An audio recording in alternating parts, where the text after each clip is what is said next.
আশা করি প্রত্যেকে ভালো আছেন, সুস্থ আছেন এবং ঈশ্বরের কাছে এটাই প্রার্থনা করি যে সর্বদা হাসি খুশি থাকেন, পরিবার নিয়ে আনন্দে থাকেন, সুখে থাকেন এবং হাসি খুশি থাকেন। তো চলুন আমি একটা টপিকের উপরে একটা আলোচনা করব। আলোচনাটা খুব সিরিয়াস আলোচনা।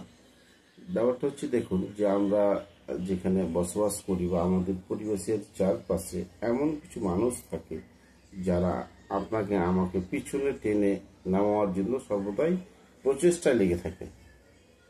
ঠিক ওই মানে কাঁকড়ার মতো জাত যেটাকে বলা হয়, আপনি দেশি কাঁকড়ার জাত যাকে বলা হয়, যে কাঁকড়া কখনো দেখবেন যে কোনো একটা ব্যাগে যদি কাঁকড়াকে ভর্তি করেন তো কোনোদিনও কাঁকড়াটা বাইরে বেরোতে পারবে না ব্যাগ থেকে। কারণ দেশি কাঁকড়া এটা ধর্ম, যে ব্যাগ থেকে যদি কাঁকড়াটা বাইরে উপরে উঠতে যায় তো পিছন থেকে কোনো না কোনো একটা কাঁকড়া টেনে ধরবে। এটা হচ্ছে দেশি কাঁকড়ার একটা জাতগত বৈশিষ্ট্য। সেরকমই আমরা যে যে পরিবেশে থাকি, যে পরিবেশে আমরা বড় হই এবং যে পরিবেশে তাকে আমরা থেকে ছোটবেলা কাটিয়ে এসেছি বা পরিবেশে মিশি, সেই পরিবেশে কিন্তু বিষাক্ত কিছু মানুষ থাকে।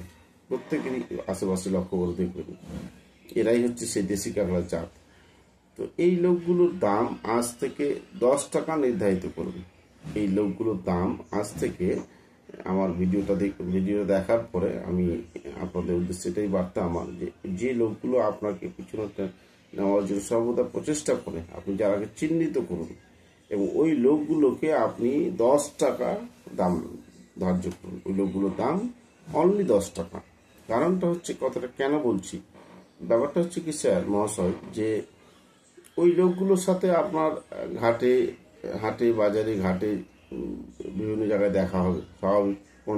আপনি এই ধরুন, আপনি কোনো একটা কাজের উদ্দেশ্যে বাড়ি থেকে রওনা দিলেন, আপনার সাথে সেরকম কিছু একটা লোকের সাথে দেখা হয়ে গেল। এবার ওই লোক কিন্তু আপনাকে একটা অন্য চোখে করবে। স্বাভাবিক দেখবেন, খুব মিষ্টি কথা, কিরে কেমন আছিস, খুব বলা হয়ে গেলি, যে অনেক কথা, মানে এই ধরনের যে কথাবার্তা, তাদের ভাষাগত শুনেই বোঝা যায় যে সে কি বলতে চাইছে। যদিও আবার এটা ভুলও নির্বাচিত হতে পারে, কিন্তু আপনি নিজে অ্যানালাইসিস করে দেখবেন। তো ওই লোকগুলোকে সুন্দর করে বলুন, দাদা ভালো আছেন, কাকু ভালো আছেন, মামা ভালো আছেন, চলুন একটা চা খাই, জেঠু ভালো আছেন, চলুন একটা চা খাই। আমি চায়ের কথাটা একটা উপমা হিসেবে ব্যবহার করছি, সেটা অন্য কিছুও হতে পারে। চলুন একটা চা খাই। সুন্দর করে ওনাকে একটা চা খাওয়ান, একটা বিস্কিট খাওয়ান। একটা চা আর একটা বিস্কিটের দাম বর্তমানে 10 টাকা। এনাফ বলে গুড বাই বলে ওখান থেকে বেরিয়ে যান। মানে এইটাকে সিদ্ধান্ত নিন, দেখবেন আপনার জীবনে একটা আমূল পরিবর্তন এসছে। আমি নিজেও সেই সব এই রোগে যে রোগটার কথা বলছি, এই রোগে আমি নিজেও আক্রান্ত ছিলাম। সেখান থেকে আমি বেরিয়ে আসার চেষ্টা করছি বা এখনো করছি। তো আমি আমার নিজস্ব একটা অভিজ্ঞতা থেকে এই কথাটা শেয়ার করতে চাইলাম। আপনারা, আশা করি আপনারাও নিজের পারিপার্শ্বিক জীবনে সেটা অনুভব করছেন এবং ওদের কাছ থেকে বেরিয়ে আসার রাস্তা হচ্ছে যে ওনাদের দাম অনলি 10 টাকা।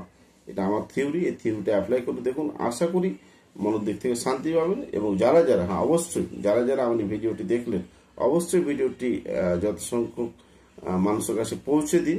এবং এছাড়াও আমি নতুন নতুন টপিক নিয়ে আমার এই চ্যানেলে অবশ্যই তথ্য আমি দিই এবং দেব। এবং সর্বোপরি এবং যারা এই আমার দেওয়া ট্রিক্সটা অ্যাপ্লাই করার পরে কি আপনি রেজাল্ট পেলেন, প্লিজ কমেন্টে জানাবেন। ধন্যবাদ।